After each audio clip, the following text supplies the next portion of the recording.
Halo Tribuners, berikut rangkuman peristiwa kriminal di Indonesia hari ini. Berita pertama, warga desa Kadongdong, Kecamatan Banjarwangi, Kabupaten Garut, Jawa Barat dihebohkan dengan kelakuan bejat oknum guru ngaji berinisial PUR. Bagaimana tidak, PUR tega meruda paksa dua orang kakek berusia 70 dan 79 tahun. Dikutip Tribun Jakarta dari Tribun Jabar, padahal di mata warga desa PUR adalah orang yang dihormati. Namun siapa sangka sosok yang pernah menikah itu ternyata memiliki perilaku seks menyimpang. Kapolres Garut AKBP Wirdanto Hadicaksono menceritakan kronologi PUR melakukan tindakan asusila terhadap dua lansia Malang tersebut. Kasus memalukan ini terbongkar berkat kesaksian salah satu keluarga korban. Ia menyebut kejadian pencabulan tersebut terjadi di tahun 2021 antara bulan Maret dan Mei. AKBP Wirdanto mengatakan pelaku merupakan seorang guru ngaji yang terkenal di kampung halamannya yang juga memiliki banyak jemaah. Kedua korban juga diketahui merupakan murid atau jemaah yang biasa mengikuti pengajian yang digelar oleh pelaku. Pelaku nekat menjalankan aksinya itu karena mendapat wangsit melalui mimpi untuk melakukan perbuatan cabul kepada dua orang lansia. Ia kemudian menjalankan pesan dari mimpi yang menyuruhnya untuk melakukan perbuatan zina terhadap kedua korban. Diketahui pelaku melakukan perbuatannya itu di rumahnya sendiri. Saat dihadirkan di hadapan awak media, PUR hanya tertunduk.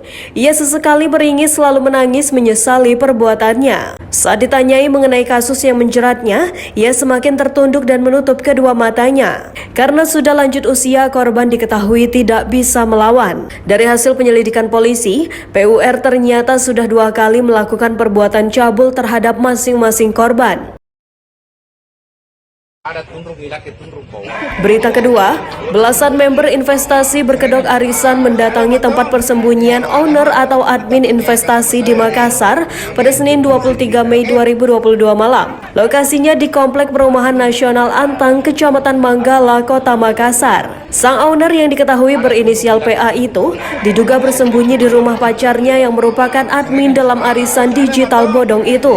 Kehadiran para member itu untuk menagih uang investasi yang telah disetor sebelumnya. Mereka gusar lantaran dijanji oleh owner akan dibayarkan setelah kolaps, namun tidak kunjung terrealisasi. Bahkan sang owner telah dilaporkan ke Polda Sulsel terkait kasus itu. Amelia dan sejumlah member lainnya mengaku sudah berulang kali menagih namun tidak dipenuhi. Ia mengaku tergiur dengan investasi itu lantaran ditawari keuntungan atau profit yang lebih menjanjikan. Beruntung saat ketegangan antara member dan pihak owner investasi, sejumlah personel Polsek Manggala yang dipimpin Kapolsek Kompol Supriyadi Idrus tiba di lokasi. Kompol Edi Sapaan Supriyadi Idrus langsung menengahi perdebatan dan mengamankan PA serta pria yang diduga pacarnya ke Polsek Manggala.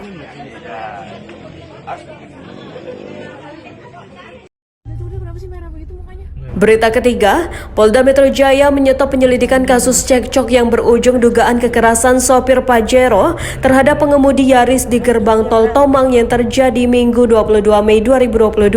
Hal ini dipastikan usai pengendara mobil Toyota Yaris Yohanes mencabut laporannya terhadap pengemudi mobil Pajero bernama William yang menamparnya tidak dibawa ke ranah hukum. Kabid Humas Polda Metro Jaya Kombes Pol Endra Zulpan mengatakan keduanya telah menjalani proses mediasi dan sepakat untuk berdamai. Zulpan menyebut kesepakatan keduanya tercapai setelah difasilitasi penyidik Subdit Resmob Ditreskrimum Polda Metro Jaya, sehingga kasus dugaan kekerasan yang sempat viral di media sosial ini tidak dilanjutkan ke ranah hukum. Yohanes kemudian menjelaskan pihaknya telah mencabut laporan terkait kekerasan yang dilakukan William. Laporan itu sedianya telah dilayangkan sejak Minggu 22 Mei 2022 kemarin. Berita keempat, seorang tukang parkir di Solo Square Mall berinisial MY warga Laweyan, Solo menjadi korban pengeroyokan pada Kamis 12 Mei 2022 sekira pukul 00.30 waktu Indonesia Barat. Ia dikeroyok oleh dua kelompok yang kesal dengan tingkah laku korban. Kapolresta Solo Kombes Pol Ade Safri Simanjuntak mengatakan kejadian bermula saat salah satu tersangka berinisial BAS warga Boyolali cekcok dengan salah seorang teman wanitanya. Mengetahui adanya orang bertengkar, korban mendatangi mendatangi keduanya dan memperingati para tersangka dengan nada keras. Usai diperingati korban, tersangka didatangi kelompok lain yang ternyata juga baru diperingati oleh MY. Kelompok tersangka dengan kelompok tak dikenal itu pun kemudian kompak melakukan pengeroyokan kepada korban. Akibatnya korban mengalami memar di sekujur tubuh, patah tulang kanan dan kiri hingga harus menjalani operasi. Polisi yang mendapati laporan itu langsung melakukan penyelidikan dan memeriksa rekaman CCTV di areal pusat perbelanjaan tersebut.